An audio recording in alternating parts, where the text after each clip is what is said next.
Hey, and welcome to episode 43. Everywhere I go, there I am. Okay, as you can see, I'm in a new location because I am traveling. I'm in Costa Rica.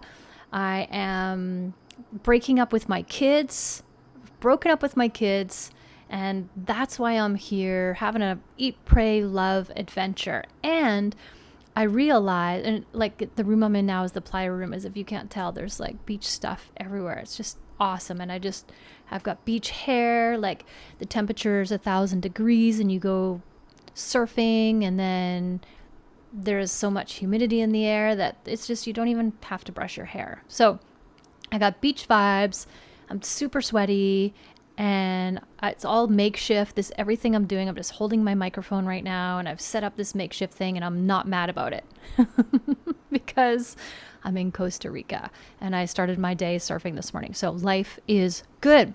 But how does this relate to you? Well, I'm glad you asked because you are going to go through this at some point. If you have children, whether it's happening right now and you're like totally relating to what I'm saying, like when your kids break up with you, it feels like your heart is being ripped out and you can't stop momming. It is so hard. So I thought I would remove myself from the situation. Now, let me just clarify something here.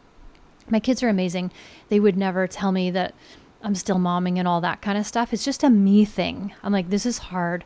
I love them so much. I want to help them, but I'm still stuck in that mom mode from when they were 2 years old, and they're not 2 anymore. And I wanted to let go of that. Like, I didn't want to be that person anymore. And it was really hard being in the same situation. It's just hard. And so I thought, I'm going to go have an adventure and it's going to help me break up with them and it's going to make it easier. And guess what? I was right. It is easier. It's easier and it can be harder, but for the most part, like when I'm at home, my kids are on my brain the whole time. That's all I think about.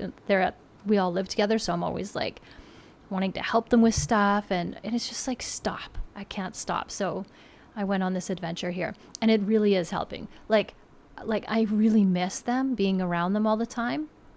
But as we break up, like I'm getting kicked out of the band. That's the way I think about it because the 3 of us are really tight. It's just really hard. So I thought I'd make it easier on myself. Why not? Right?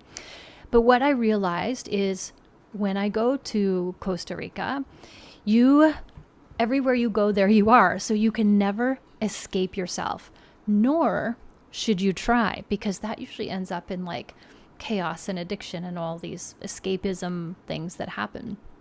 But I would rather like to think about it and invite you to do it as well, to think about it from an opportunity to reinvent yourself. Because you can't just go somewhere and escape who you were this whole time and how you live your life and what your beliefs are and all that kind of stuff. But you can go and reflect upon, which is what's happening to me, where you are at in your life. Because I was this person having a life, and then I had kids. And as soon as I had kids, I became a different person. 100% I became a different person. And what I noticed about myself the most was that I was more serious.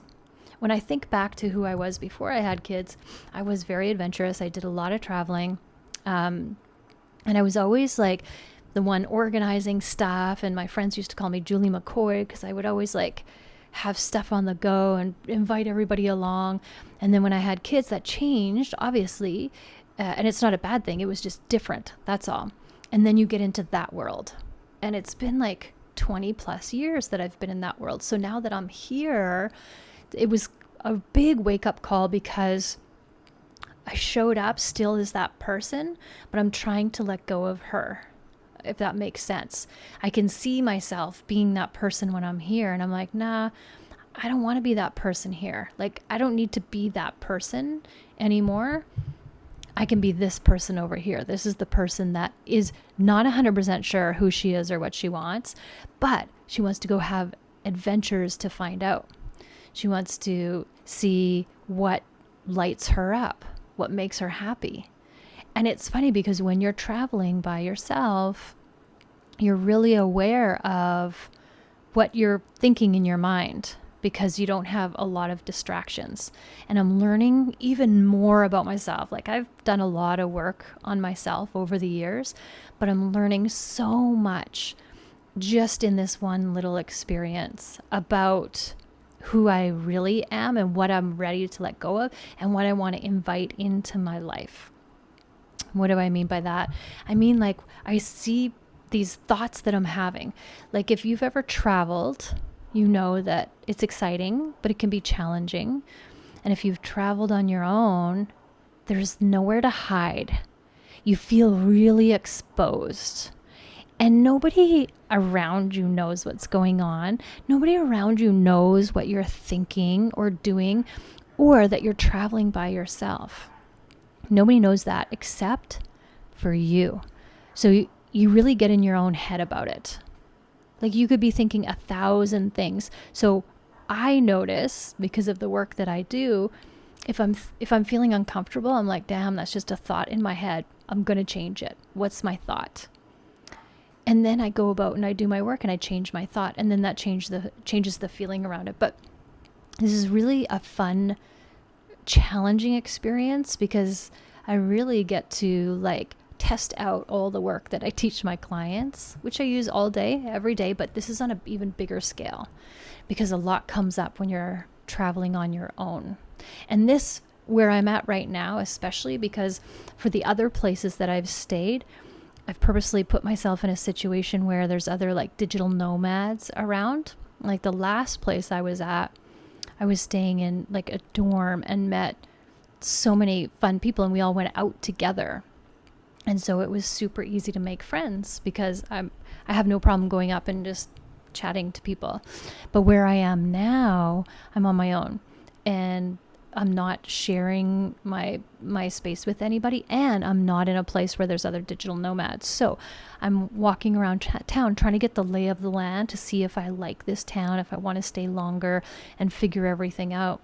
And I'm wondering, how can I do it feeling really good about it, not with a thought of I'm by myself, I don't know what I'm doing, I don't know where anything is. Like, it can be quite intimidating moving or like rolling into a new town and trying to find, stuff like the grocery store or the phone place, just basic stuff, or a place to get Band-Aids for your blistered feet, right? But I do notice what's going on around me, all the families and the couples and everybody traveling together. And so even though it's challenging to travel on my own, I welcome it because I think it's the biggest learning experience. And I want to offer this to you too. Like, everywhere you go, there you are. So it doesn't, like, you don't need to go to Costa Rica to do this. It doesn't need to be a big travel trip for you. But what you want to do is you want to really get curious about who you want to be once your kids dump you, or once you dump your kids. And you can be curious about it ahead of time, so you can start being that person. You can take steps towards being that person. And for me, it's really about letting go. And like I said at the beginning, I noticed like the biggest thing that changed about me was I became really serious because I had all these responsibilities. Man, like, I had to keep these kids alive and feed them and stuff. It was a lot of pressure. And I think that's what made me become super serious. And that's just how I see myself. Like, that might not be how I show up for the rest of the world, but that's just how I see myself. And I'd be like, I don't want to be that serious person. I want to be that go with the flow, laissez-faire, live life, be in the moment kind of person. And so I can see that I'm slowly getting there. But the first step to doing it is the awareness. Any kind of change you want to do, the first step is always awareness. A pattern is a circle that just keeps repeating and repeating and repeating. It's a pattern or a habit, right? Everything, even addiction. Addiction is, one of my mentors says, addiction is a tenacious habit. And so if we want to change something, we have to first have the awareness. So the pattern is just a circle that keeps going over and over and repeating itself over and over again. So if you want to stop that, there has to be like one split second moment of awareness. And that stops that pattern. As soon as you have the awareness, then you're going to open it up so that you have some space to do your work. So the first thing is the awareness of there's something that you want to change. What is it that you want to change? I don't like this pattern. I don't like these habits. And then as soon as you get that, then you can start doing the work. You've created the space to do the work. You can't make any changes unless there's that awareness there. That is number one for sure. So if you're having trouble wrapping your brain around that, then just work on the awareness part. That's all you got to do. Just work on the awareness. And it can look something like, what in my life do I want to change? Or what pattern don't I like? Or what parts of, how I show up don't I like that do I want to change? And it could be, and here's a good example. You see this all the time. Like when you have couples that have been together for a long time and have had kids together, their fights, their arguments, it's a pattern and it goes exactly the same way every single time. And I could always probably even guarantee that we could write it out word for word how the argument's going to go, because it's just the same thing over and over again, because there's no awareness there. And as soon as you have the awareness, then you can make the change. Like when I work with my clients, they always tell me, yes, that's the way our arguments go. It's the same thing. And it's never about not taking out the garbage. You're right. It's not taking out about not taking out the garbage. So we can change that as long as we have the awareness that it's not about that. Boom, then we can make a change. That's the first step in anything. So start thinking about that. What do you want to change about yourself? Who do you want to become? And it comes back to that self-actualization that we've been talking about in the past couple of episodes. So you can visualize that part of yourself. When we have kids, a lot of us, I think, make the mistake of thinking that the kids are our life purpose. And they're not. The kids are our passion. The kids are our love. Yes, the kids are our heart and soul. But they're not our purpose, because we were somebody before we had kids. And when our kids go off and become real people and have their own kids, we'll be a different person too. So this is why it's really difficult for people sometimes, for moms, to head into this transition, is because we think that that's our purpose, and our purpose is leaving us. So now we're purposeless. And the only reason why we're here on this earth is for a purpose. And if we have no purpose, it can become very, very tough. It can become lonely. It can become frustrating. It can become sad. It can become depressing, all of those things, because we don't have that purpose anymore. A lot of times we think that our purpose is like our reason to live, because it is. That's why we're here. So let's not confuse the two. I think if we can separate those, that's going to do us a huge favor, and be like, okay, if being little Sally's mom isn't my life purpose, then what is my life purpose? What is it? And instead of being scared or confused, what if we were excited and curious? What would I love to do? If I could do anything in the world, what would it be? What would I love to do? What would light me up more than anything? Right? So first we have the awareness, and then we stop, create space to do the work. And then when we get curious about it, we can start to list things that really, really appeal to us, that bring us joy, that excite us. And one good way to find out what we do want to do, a lot of times, can be starting with what we don't want to do. Because sometimes we don't know what we want to do, and we feel like it's too overwhelming to even think about that.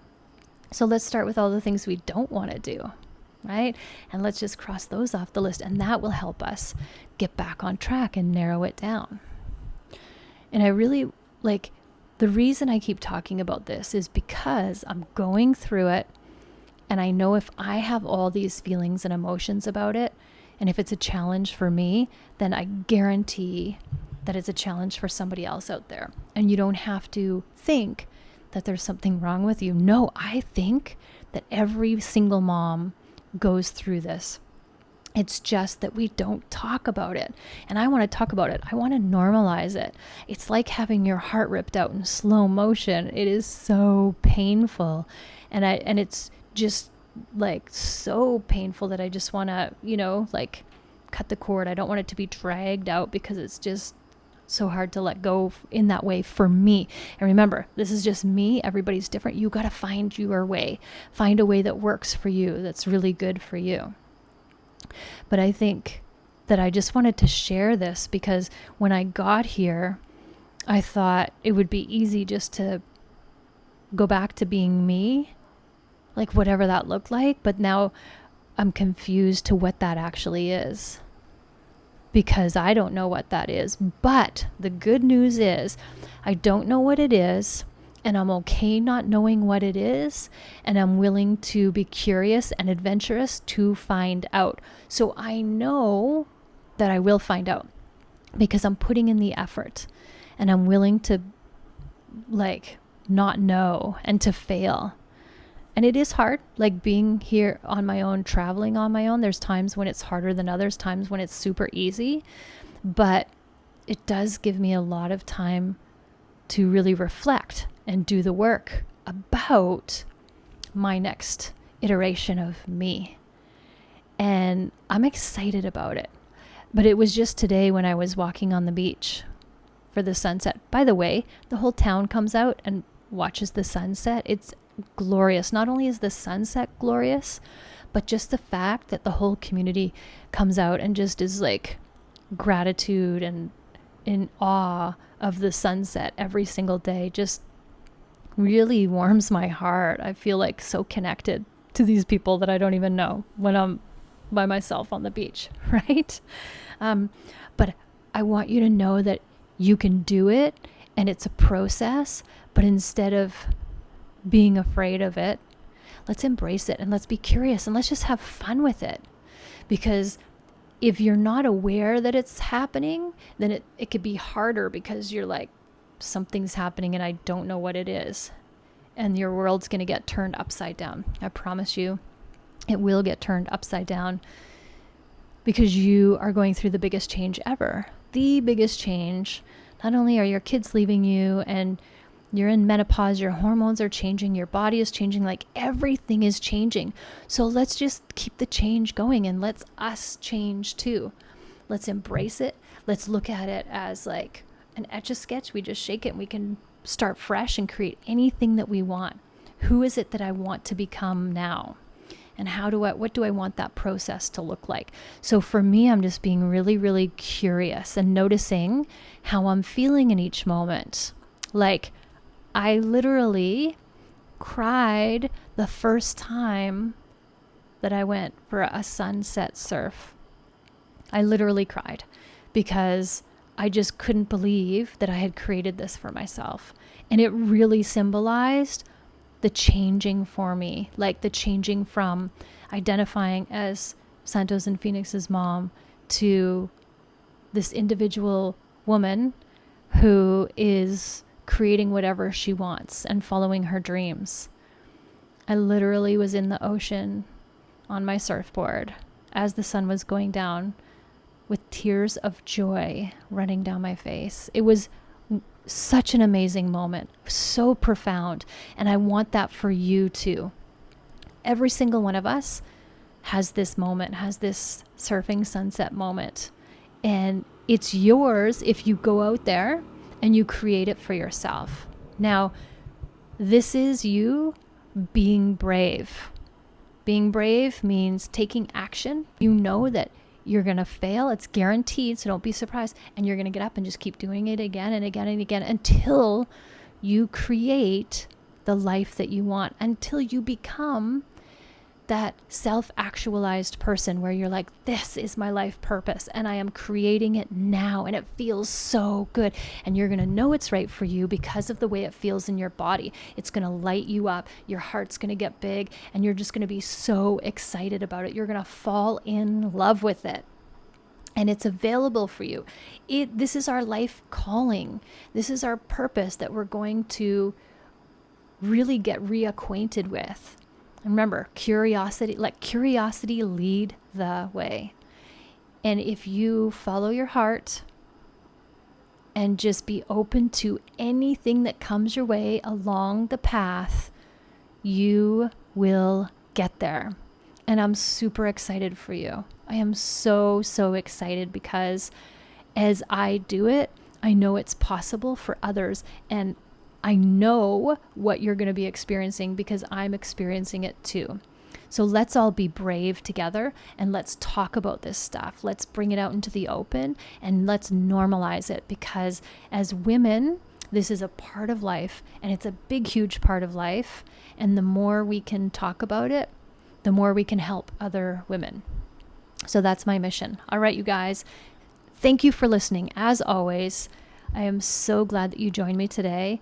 And I'm going to be traveling again, so who knows where I'm going to be in my next episode. But no matter where I am, always, always, always love yourself first. Have an amazing day.